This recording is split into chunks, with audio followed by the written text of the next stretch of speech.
Okay, so if you're thinking, what is a chakra? Cara, what are you talking about with this word? What is it? Then let me give you a really, really brief 101 on what chakra is. So, like in the introduction, I said that we were working with the 7 chakra system. So, chakra is a Sanskrit word that means spinning disc of energy, sort of circular, round and spinning disc, and it's normally associated with what we call a vortex of energy.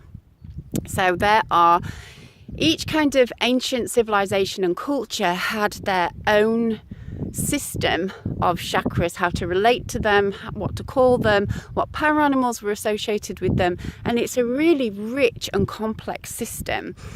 And if I have put a link below this video to an absolutely fantastic book that goes into them quite a lot, and you can divine your own way of working and your own system of what resonates and makes sense with you. For this exercise, we are going to work with the 7 chakras.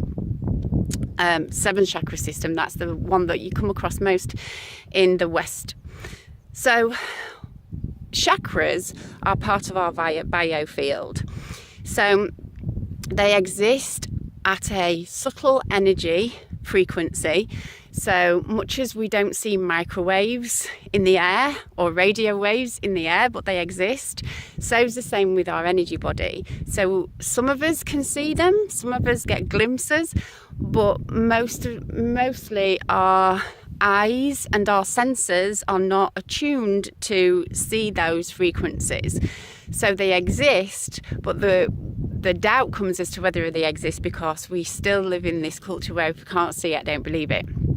So they exist in the energy field, in our energy field. So if you've worked with me or you've worked with EFT, you know that we have meridians. So EFT taps on meridians, and these are like energy lines, like blood vessels for our energy system.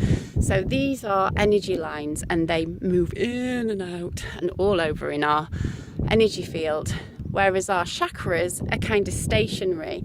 And the most common way of relating to them is thinking that they exist in that subtle field down our central nervous system, down our spine. So if you think about it like this, if you think about a meridian being like a train track, the chakras are like train stations.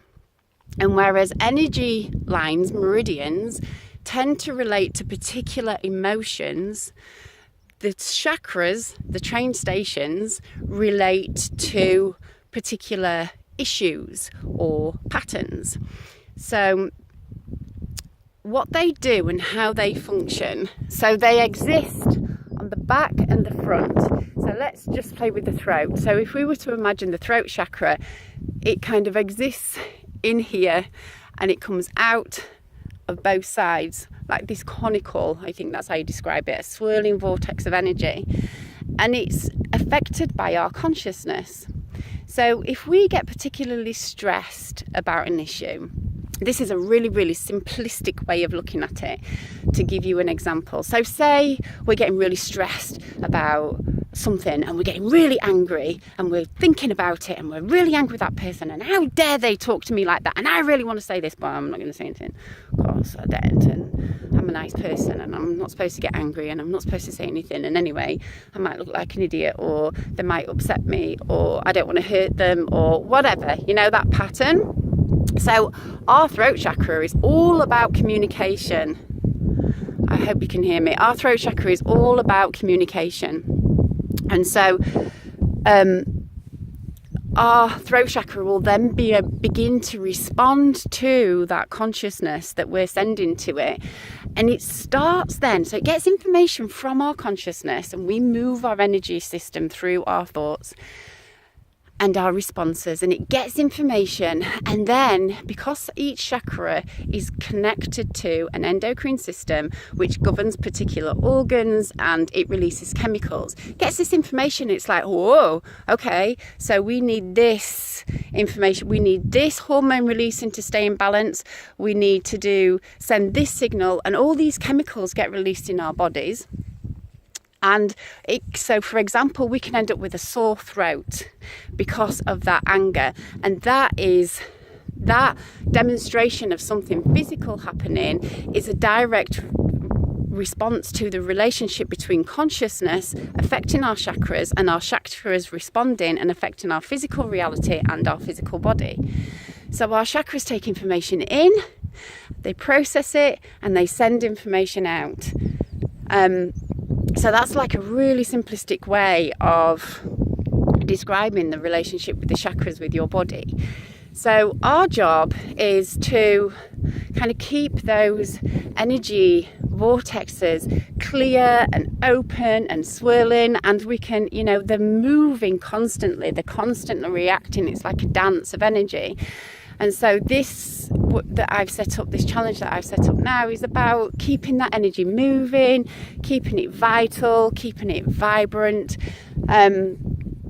And you can have a wonderful journey with your chakras if you use your physical reality as feedback as to what chakra and issues you need to work on, and then work with your inner self, with your consciousness, to get it aligned with a state of mind and a state of being that will lead to a healthy functioning chakra. And you can also work directly with your chakra and your energy system so that behavioural changes and attitude changes can become more easy and straightforward. So that's like really basic 101 chakras for you. So if you've got any questions, just pop them down below. If you've got anything that you'd like to add, and how you're going to relate to your chakras.